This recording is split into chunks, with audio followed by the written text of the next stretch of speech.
going live. Here we go. All right, we're live right now. What's going on? What's going on, everybody? We got Joey Rubino and Brian Zampella in the building. What's going on? So honored and happy to have you guys here today. Thank you so much for becoming a part of Worldwide Collaboration as well. Worldwide Collaborations. We appreciate you. We appreciate Hell you. yeah. We always see you out there supporting us. So we wanted to come on. We thought it was only right that we would support you as well. That's right. Thank you. Thank you. That's what it's all about, supporting each other however we can. I know Trillwell is going to be coming in any minute here. I just resent him the link, so he will be here. So yeah, let's get started.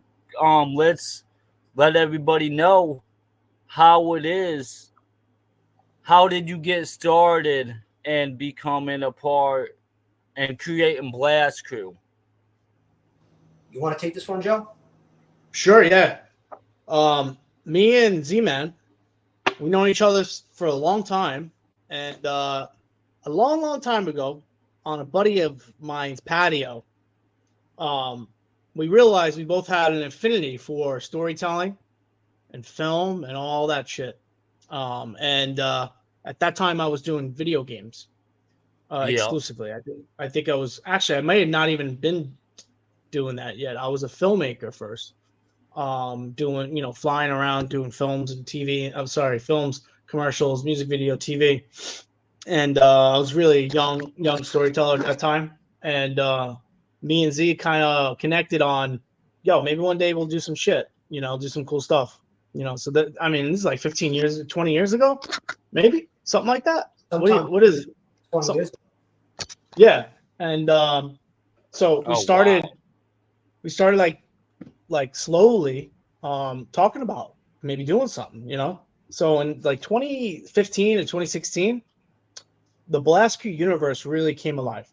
And do we know it was the Blast Crew universe then? Probably not. But Blast Crew is actually part of a larger universe that we're not going to talk about right now, and we won't get into. But that universe was established, and we sort of fit Blast Crew into this universe that we've created. For a long time, I wanted to do something different and bring Hollywood and video games together. I felt that there was a big gap in sort of content and the merge of those things, and do something new and fresh and create a multimedia universe. In my world, we call that transmedia. It's a really weird term. I don't like that term, but it actually means transcending all verticals of content. So games, TV, film, graphic novels. What's up, Trillo? What's up, bro? Hey, man. My bad. I'm late, y'all. I thought we had a little more time.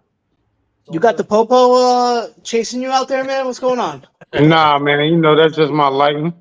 Is it bothering you? No. It matched the background, though. I always do this on my show. I have it already on there. You want me to switch it? It's tight. No, it's cool. I like it. It's cool. Yeah, I appreciate it. Yeah, that was my apologies. I got mixed up with the time, so I apologize on that. It's all good. We're all here. Good. Yes. What y'all talking about? The whole crew is here. Besides Vance, something happened to him. Yeah, something happened to Vance, guys. Oh no, what happened? We don't know. So he was kidnapped. That's all we can know. Oh man, he was kidnapped. Oh man, okay. Yeah, that's crazy. We think he's missing. He's literally missing. Like, we don't know where he is. So wow. Damn. We don't know who kidnapped him. We don't know what's going on, but we're gonna try to get to the bottom of it after this. We're gonna put the Blast Crew on him. We're gonna find him. Blast Crew. I know how Blast Crew gonna get to him. Yeah, we gotta find him. Hell yeah, we got the private jet with the heat seeker on there, so we'll be able to find him. Druids got him. The Druids might have him. Hey, yeah, that might. They might. Yeah, guys. I mean, that's pretty much it. I mean, like it started 20 years ago. We go way back. New York, 20 years. Yeah, about 20 years ago, maybe 15, 20 years ago, and some change. And Yep. yeah, we've been just planning and plotting ever since. Yeah, and like Yeah. our whole thing, guys, we are chaos creators. Right. We are the bearers of chaos, and we destruction. bring the thing destruction. We don't give a fuck who we're going up against. It don't matter. It's us against the world. We have some big heavy hitters on our side. We have big producers coming in. We have big talent. We have a lot of amazing things. This is a big project. It's a passion project for myself. Amongst other projects I'm doing, and this is really taking a lot of my personal attention. And we're putting a lot into it. And obviously, Z and I are really co-founders of the Blast Crew universe. Vance is on the creative team. We have other members of that creative team that you'll meet and will kind of leak out eventually. And when we're ready to kind of expose more things about this universe, I think the biggest thing where we are now, guys, is that this thing is getting legs on its own. It's starting to stand on its own 2 feet, and we're really at a kind of an inflection point in Hollywood and in games. And Blast Crew fits right in the middle of those two things. And I think that the fans deserve this type of thing. We hear all our fans loud and clear. People send us awesome ideas all the time. And the other big thing about this project, we made it for the people. We always say this, the fifth member of the Blast Crew is the fans. And we're not just saying that. We have fan art that we're going to put into the project. We're going to bring fans into the world. They're going to be characters in the world. We're going to do meetups. We're going to do giveaways. We're going to do stuff where the audience votes and the fans vote on the direction of the story or what the main characters do. All these things are layered. Joe, you can call me Zampella Claus because I'm keeping a list and I'm checking it twice of everybody. Right. I'm not kidding, dude. I sit there. That's what I feel like sometimes. I'm like fucking Santa Claus over here. I'm looking. I'm like, okay, this guy really supports us. I see him a lot. I fucking write his name down on a list and I keep it. And I'm gonna fucking. Yeah. I'm telling you, people who invested in us, we're gonna invest in them. It doesn't necessarily mean monetarily, but attention-wise and support. Yeah. Yeah, and attention is the new currency. So if anybody ain't paying attention, and they might have to pay attention later on. That's why they say pay attention, because you pay it. It's currency. 100%. 100%. Hell yeah. Yeah, and one thing that we want to do is figure out how to reward people in other ways, with different things. I think it's pretty cool for someone who's maybe a prospecting animator or artist or concept artist or whatever. Send us a thing and we like it, and we put that thing into the project for the world to see, and we give you a credit. I think that's pretty freaking cool. Like a lot of studios, a lot of production companies, a lot of executive producers, directors, they don't do that. They don't really reward the fans too much, but we're doing that. They'll just take the idea, or they'll give you some chump change, and that's it. Right. That's true. Yeah. So that's kind of what's different about this, guys, and that's kind of how we got started. And it's been nothing but positive from a lot of people, and we're going to continue to do it. Good things take a good recipe takes a while to put together and try out and do things, and but kind of we're being as transparent as we can be. But also, you guys have to also know, and everyone out there, we got to keep things close to the chest as well. We don't want people stealing our ideas because these ideas are good. This universe, people are going to love this universe. So, Z, anything else you want to add? No, just it should. You've seen some of the people that have been leaked that are involved in the universe. I mean, these are epic talents. And it's going to be a lot of fun, like Joe says. And we are listening to the fans. We are listening to the people that support us. That's right. That's important. Hell yeah, definitely. Yeah, I love it. As soon as I seen it, I really wanted to get involved into everything that you guys were doing, just helping and supporting in any way possible. And because I really see the vision and I love the vision, and I know it's really going to blow up. it's really going to blow up. People have no clue what is going to happen. So keep fucking blasting everyone, because this is the most major project out there. And just wait until you see it. Like, your heads are going to explode. Like, we made the Worldwide Collaboration cartoon where the guy goes, "What is worldwide collaboration?" And then he goes, "It will blow your mind." And his head literally explodes off his shoulders. And that's exactly what Blast Crew is right there in worldwide collaboration. Like, we're family. We're in this together to win this shit together. However we can win it. And I just really love everything that you guys are doing. And so why don't you tell us a little bit of how you actually got started with just, other things, started getting involved in everything like that. What is your passion? What drove you, Z? Z, I think you should take this because you have such an interesting background. Yeah. Mine's pretty straightforward, so Z's got a really cool story. Let me think. All right. So I grew up in Queens, New York. That's where I'm from. Actually, when I was younger, I was pretty poor. It's kind of funny to say, but I lived in an apartment. There was times we really didn't have heat. We didn't have hot water. My mom would use the stove to kind of, heat the apartment and stuff. But she was super proud, so she never really asked for help from like our family. And for me, I just thought it was normal. Not that anything was bad. It's just, it was just a little bit uncomfortable than with some people. I guess, there was some comforts that I didn't have. I didn't have an air conditioner until I was like 19 years old. But, growing up, I grew up in the 90s. So I think a lot of people, our demographic's a little bit younger, but I didn't really have the internet. Like, they didn't really have Google. You could just like figure things out. So if you wanted to go to film school, if you wanted to be an actor, if you wanted to make something, it was extremely difficult. So me and my friends, when I was growing up, I was probably, 12, 13, 14 years old. We'd always make movies and stuff like that.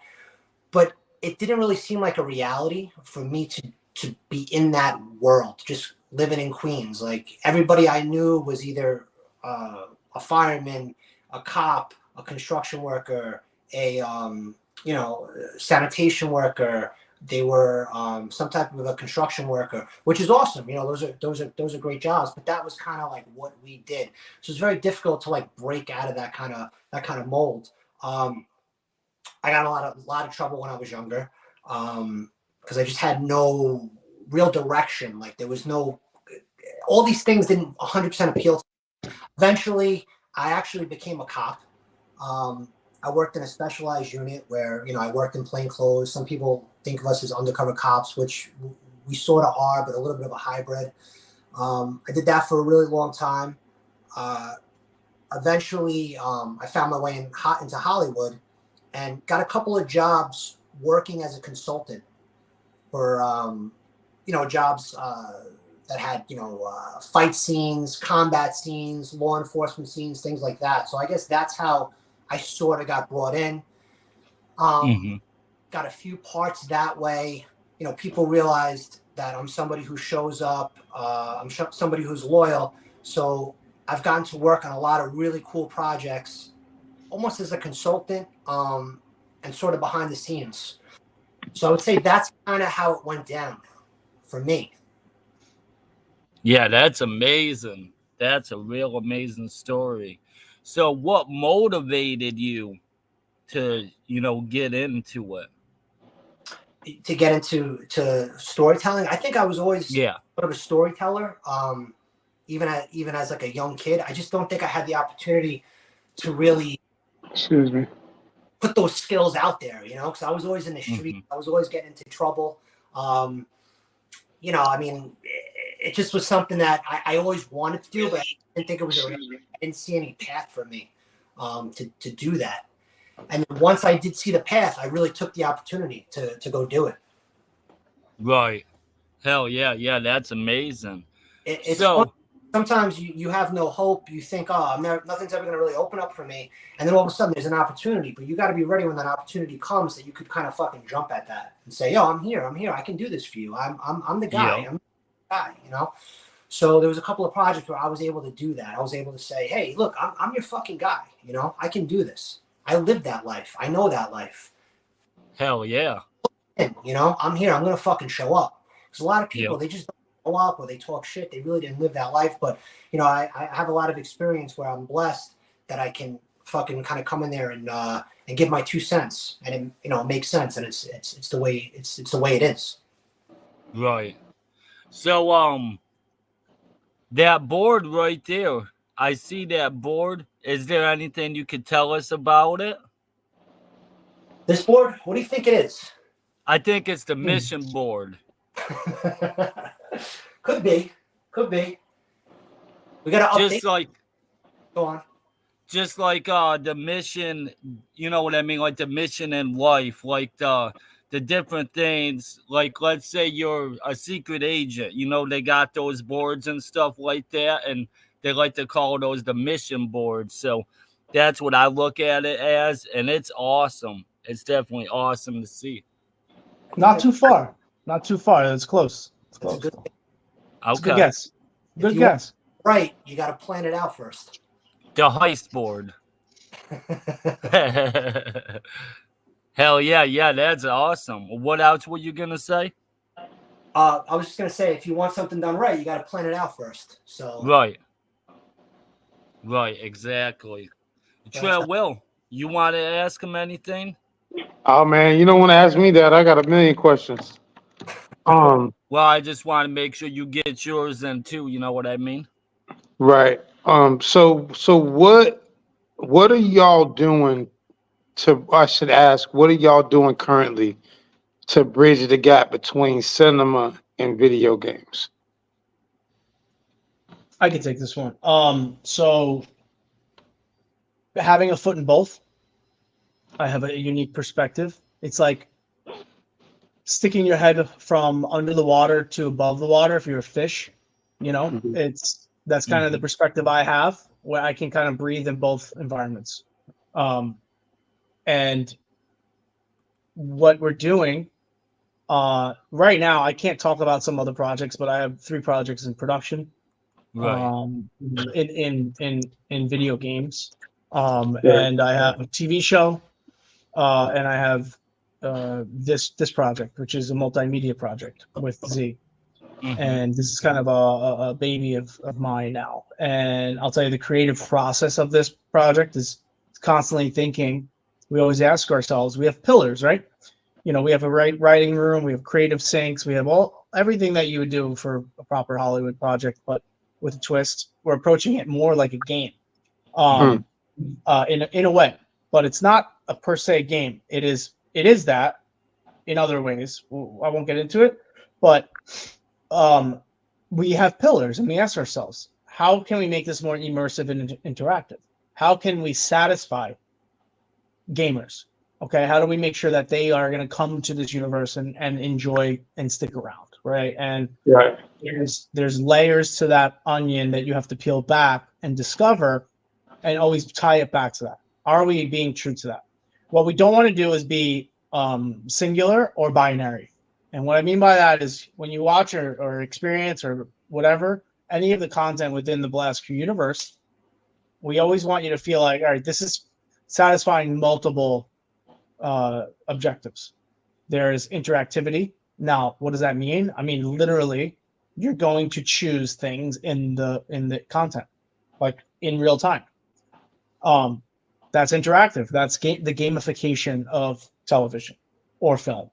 Okay, so we're bringing that in. We're bringing that in, and that's one way to converge these worlds. The other way is a lot of our favorite video game characters and the people that play or voice and act. You know, most people incorrectly characterize video game actors as voice actors. They're not. Game actors are actors. Video game actors are actors. I'm glad you're saying that. Really happy you're saying that. Yeah, no, that makes a lot of sense because it's easy to get lumped together, but I can see how it'd be different, especially if you're like playing in a game that requires motion sensors and things of that nature. You know, you can't just use your voice. You have to actually do whatever it is that the acting that you're filming and layering in that with polygons and whatnot. Yeah, polygons, triangles. We actually use the term triangles, which you was close. It was close. But you're absolutely right. Sometimes. What's that? What's that, Z? Outfits are a nightmare sometimes. Yes. But like the thing is, we don't get to see our favorite video game stars that much very often. Some are typecasted in the same roles, and okay, whatever. But there's guys like Troy Baker and Nathan Drake from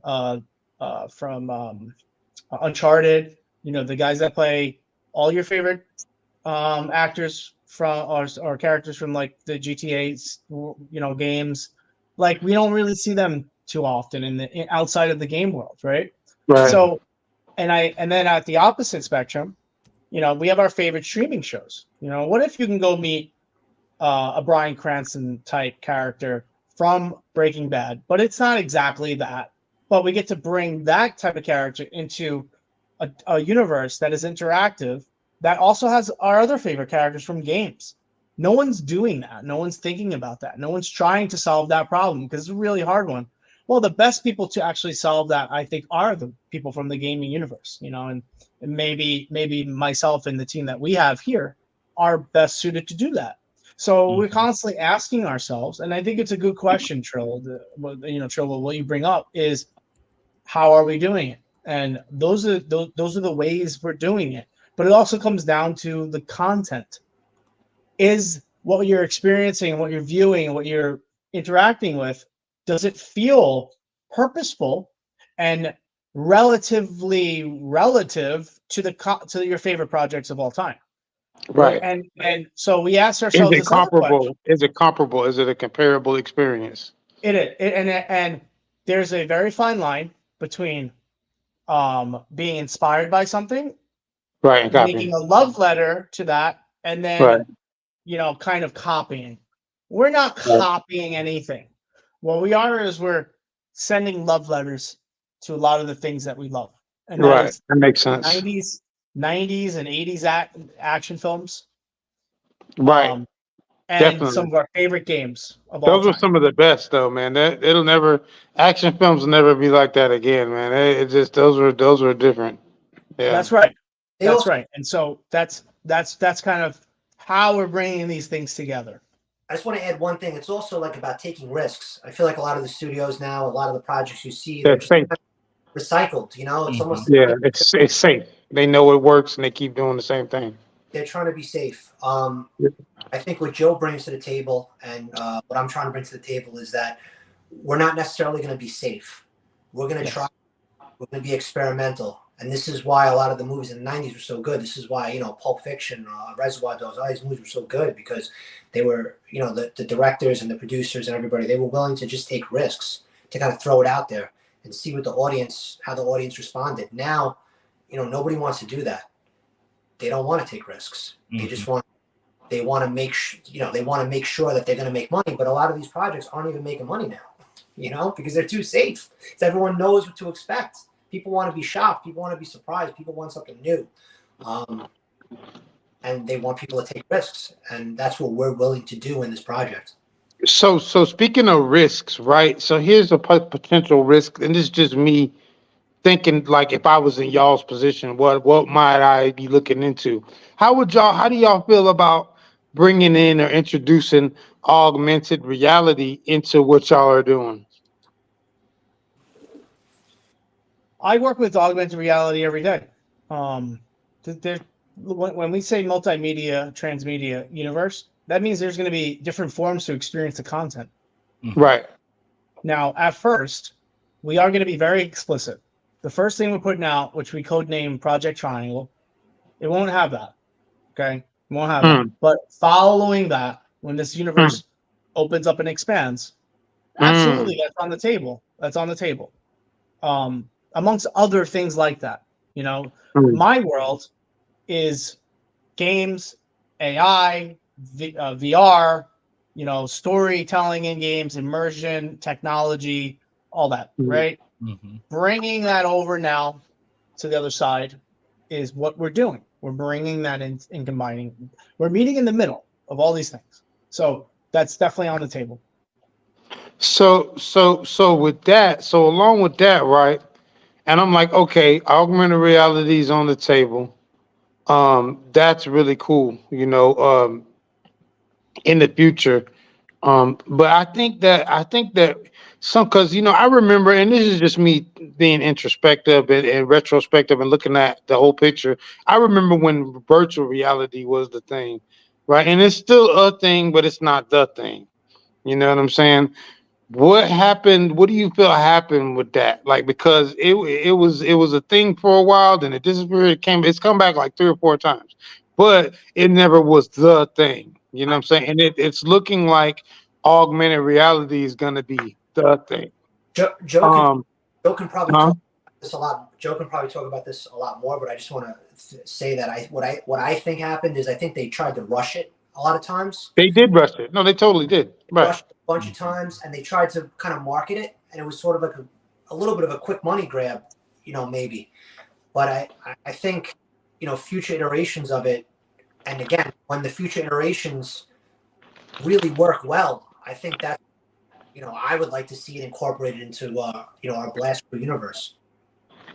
Yeah. Right. So I agree. I'm working. I probably can't say this, but I might be helping build a virtual reality. We call it XR now, which is called Okay. mixed reality. You can also say MR. Okay. I thought that was the same thing as AR. Okay, good. My bad. Yeah. So I may or may not be helping build an amusement park. So Oh wow. Okay, so and you're actually going exactly kind of where I was going, because I just talked with a lady and I would love to connect y'all. She's building what's called a super learning center that'll Okay. probably be, and it's basically AR or MR, mixed reality, AR, however you want to word it, terminology. But it's really dope, and I really want. I think that would be dope if we started using video games to not just be video games, but also to be at least somewhat educational. Because kids really love video games, and I remember back when I was in school, there was a game called "Where in the World is Carmen Sandiego?" Right, and Yeah, so that game made me want to learn. I remember that. I remember, like, man, I really need to learn this stuff so I can keep playing this game. That's ancient. It's ancient. It's an ancient game. You know what I'm saying? Nobody Great plays it. game. People don't even probably know what that is anymore, right? I know that game. But I have that game. I'm all about you know protecting the next 7 generations of children. What can we do to end? Because I know learning was such a boring thing. I love to learn, but in school, it's funny because the word school comes from the Hebrew word Sheol, right, which means hell. And it kind of like, and it kind of like reminded me of hell because I didn't want to go. You know what I mean? I mean, I like to go socialize, but the actual learning part seems to be very difficult because she's the lady. She's initiating what they call the whole brain learning initiative. You know what I'm Yeah. saying? Yeah. It's deep, and I just would love to see that the interplay between cinema, video games, and edutainment. Not necessarily educational all the way, but I remember back in the day, even the cartoons have morals in it. Like these days, that's non-existent. You know what I'm saying? I will comment and I will say something that maybe some people don't like, but here's the issue right now. If you do your job the right way, you can have all those things and they're invisible. One thing that we say in my world is if you could see or sense the subjective mentality of the storyteller, you're not doing a great job, right? So morals, education, and entertainment don't have to be exclusive. They can be together. They can be connected. They can be daisy chained together. And you can get all of those things out of some content or an experience. And I think what you're seeing right now, and I don't want to call out too many studios, but they're all guilty of it. We're not going to go in and apply the agenda that you're experiencing right now. In fact, we're going to say we're not doing that. And you could look at Star Wars. You could look at a lot of IP that have really gone down the hill. I think they'll turn it around. I mean, everything is a cycle and a wave. Right. Okay. So if you love that Wave universe, is the correct terminology. I like that yeah, scientific terminology. Yes, it's wave. it is. Correct. It is because it is. It will come back. People just are like Wave you have to listen. conjugations. Yeah, you have to listen to the audience. And right now, people are saying, "Look, we've had enough of a certain thing, or stop jamming something down my throat." I want to experience and get lost like I used to, right? I want to have that Right. immersion. And if you keep putting these things that are clear agenda items, and you can fill in the blanks, ladies and Right. It gentlemen, don't I'm not matter. going to Yeah, do that. it's exactly what I'm, you're saying. But it's I'm not going to do that. But we're not going to do that. We're Right. going to actually get back to what people love, okay? And we're going to stick to that. And we're gonna be resistant against some of these agenda items. Okay. Whether you're for it or against it, it doesn't matter what you like or don't like. We don't care. We're gonna Yeah, it get doesn't back to matter. good entertainment, good storytelling, immersion, interactivity, and all those things that you miss. That's what we're getting back to. so Trill, I hated school too. I actually dropped out of high school. Yeah. Dropped out of I think my junior year. I was out of there. I ended up working, getting a job, and then eventually I went back to I got my GED and went to a community college. But and I also like learning, like you. I like to read. I like to learn at my own pace, and I like to, when I was interested in something, I was engaged. Right. The problem with Mhm. school for me was it was like a fucking herd mentality, The bell rings, everyone shows up, everyone learns the same thing. If you're interested in something, you can't go out and explore that thing. There was no like individualization. There was no individual journey there. There was no agency. It just felt like you said, I was in fucking hell. Like I was in prison. I was Yeah, exactly. Exactly. do everything that they wanted to do. I couldn't explore this. Like if they're talking about ancient Egypt for a second, holy shit, that's fucking awesome. But now we got to move along. But I'm like, I want to explore this. There's a whole universe to explore here. So, in Blast Crew, we're gonna give the audience a bit of agency to go and explore certain things, certain aspects of the universe. They don't have to move along like with the crowd. They can go over here. They can look over here. They can look over there. Just to kind of bring this whole thing back to, school and learning and just feeling. And a lot of these projects, again, like I said, it's kind of the same project, the same agenda kind of thrown at you, which is fine. But people are kind of responding now like, all right, I've seen that. Give me something else. Give me something else. Give me a little bit of that, but I want some of this too. I want to be able to go out on my own. I have these, I'm an individual and I want to explore things that I want to explore. So, I hope that kind of adds something to what we're talking about right now. Oh yeah, definitely. Yeah, it's amazing. Here he goes right there. Yeah. So. Did you hear that, Trill? Did I break up there on you? Yeah, my bad. It's always something. But what I was saying, so yeah, that's exactly what I want to get it back to, because at the end of the day, it almost feels as if free will has been almost removed. Like it's like they say it's a country of the free, but then they only give you a limited options. It's kind of like the illusion of selecting a president. They tell you, oh, you elect a president. That's true, but election and selection are two different things. Right. Select would be the pick of whoever, right? And election is based on whoever they pick, and then they say, okay, these are your couple options. You go for them. You can go from there, and they still don't allow it because it's the electoral college that actually makes the vote, that actually puts them in office. I don't know. So my point is that it's a lot of illusions of choice, a lot of Maya, a lot of illusion of freedom, and I think that if we let people have the freedom, and also that is including the freedom to explore, because if you have a beaten path and you keep pointing people to this certain path, yeah, they have an option, but their viewpoint on what those options are limited versus actually learning and experiencing, which would mean that you actually can go out and make the wrong decision and then, okay, well, let's try something else because that didn't work, versus being shown a couple little things that you could possibly do and getting that beat into your head over and over and over again, because that's what they're doing. And just real quick on the learning thing, also with the whole brain learning, you know, my people are they're actually looking into like making it, because they have all the different classes and stuff. They want to teach one subject a day. I think that's super important, because along the lines of what you were saying with Egypt or Kemet or Kim, you know what I'm saying? If I want to study, if we're studying Kim or Kemet, or what you call current day Egypt or Hikupta, right? So if I wanted to learn more about that, like you said, in 45 minutes to an hour, I'm in another class being forced to learn something else, and my mind's still back there. You know what I'm saying? And I think that that's important. And they said that the learning had improved like 70 some percent just based on that. You know what I'm saying? You got to Yeah. move to math, but you could learn math, with in kind of the construct of ancient Egypt. You know what I'm saying? You could learn about the measurements of the geometry and things of that nature. So I don't need to move on to this other math class.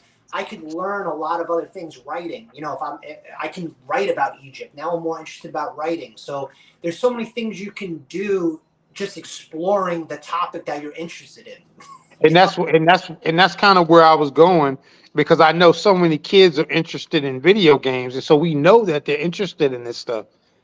So like, doesn't that make us obligated to give them more information that they're going to need, maybe in a way that they already are willing to accept it because that's their favorite thing already? Well, this is really interesting. Maybe I can offer this. I'm not going to say, just for instance, say we're watching a movie, right, or in a video game. We'll just keep it for a movie right now. Mm-hmm. Crime scene happens, right? Now we move on to the next scene, okay? But that was fucking interesting for some people. People say, "Oh, that crime scene's interesting." Some people just want to move on. They just want to get to the let's get to the fucking next scene, right? But some people, you don't remember Pick Your Own Adventure? I'm sorry, say that again. Pick Your Own You don't Adventure? remember Pick Your Own Adventure books? For sure, yeah, for sure. Yeah.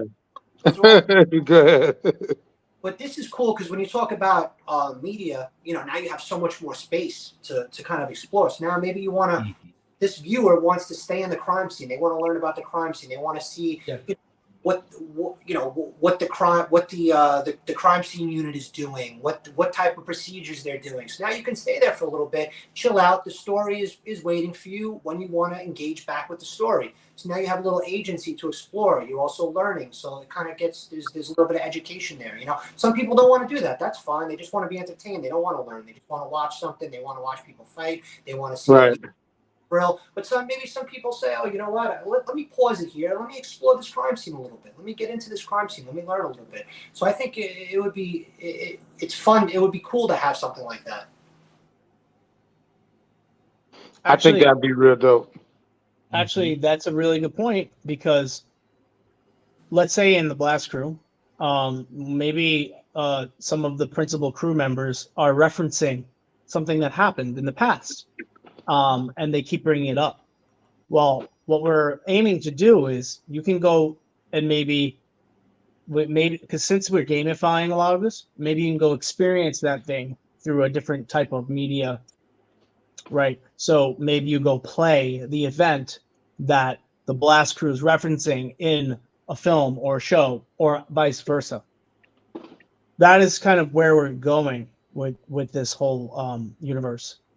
Which is something that I wanted to do for a very long time, and not many are doing this, and because it is hard to do. You really have to have a grasp and control of the universe, and the issue with today's studios is there is a formula. Let me just put it out there. Maybe y'all don't know this, maybe you do. It's probably going to sound pretty obvious after I say it, but when you have a project and you bring it to a buyer, let's say on Netflix or anybody, they actually have a physical formula that they plug into Excel that spits out what the potential cost and maybe the potential output or net profit is of a project. And a lot of those variables are, let's go put John Cena in this, or let's go put this person in this, or let's make sure it has this agenda item, right? Because there are prerequisites for a lot of these things. And we're like, what we're doing is saying, you know what, you guys can have that, but we're doing our own thing here. And that's why, and we also want to show people out there that, want to go do something like this, or go create an IP, or go do a game or a TV show, that you can do it too. So a lot of this also is a challenge to ourselves, and also a challenge to the viewer and the audience, or the members of the fans, to also challenge them to go do something as well, because it is possible. And so, as we go into this journey together, that is kind of our objective here: inspire, entertain, maybe educate, but also keep it going. Like, this thing doesn't have a start or an end. It is a perpetual intellectual property that can go in many different directions. And so the direction of where it ultimately does go should come from the community. And that's where we're kind of at right now. So this thing's going to take, it's creating a mind, it's got its own legs. It's becoming this own force. I'll tell you, the creative journey with it is really exciting. It's very fun. You know, me and the team and Z, we talk all the time, you know, almost daily on this project. And it's yeah, I mean, sorry, Joe. It's going to be fun to reveal certain things in the future. You know, some things people were right about, some things people were wrong about, some things people were half right about, half wrong about. So it's going to be interesting to reveal some of the things that we've done already with this. You know, yeah, I'm excited, man. Mm-hmm. Z, you should. I mean, you probably can't tell them too much, but we can talk a little bit about some characters, maybe. Maybe we can talk about one of my favorite characters, Bobo. Z, you want to tell people about Bobo? Bobo? Yeah. He's Bobo. How do I describe Bobo? He's kind of like. Is anybody a wrestling fan out there? Yeah, I grew up on wrestling for sure. Me too. Remember Andre the Giant? Yeah, of course. Okay, he's kind of like the original, right? The original Andre the Giant, not the Giant. Right. Andre the Giant, right. Yeah. Do you know where Andre was from? I just found this out the other day. What was he, from Germany or something? France. France? Wow. Oh, yeah. Oh, wow. Yeah. That's crazy. I can see it, though. Yeah, I mean, well, he had that accent. He had that accent, you know? It was. I just thought he was so big, and his neck was so big that his voice just sounded different. I didn't realize it. Yeah, it did. It did hit different, for sure. But he's from French. He's a Frenchman. So, yeah, I would say Bobo is kind of like Andre the Giant on steroids. Bobo's like, oh, wow. You know, imagine in the Blast Crew, everybody is akin to a tool, right? Like, you have different people that are able to do different things. They have different skill sets. And in the Blast Crew universe, Bobo's like the muscle. You know, maybe not the brains. Right. We won't get into that. But I think Bobo is probably going to be one of the most beloved characters in this universe. He's incredible. You can't be super powerful and then be super intelligent. I mean, it's just not. Yeah. Right. When Superman Shit, don't tell me that, man, because my character Black Phoenix is OP.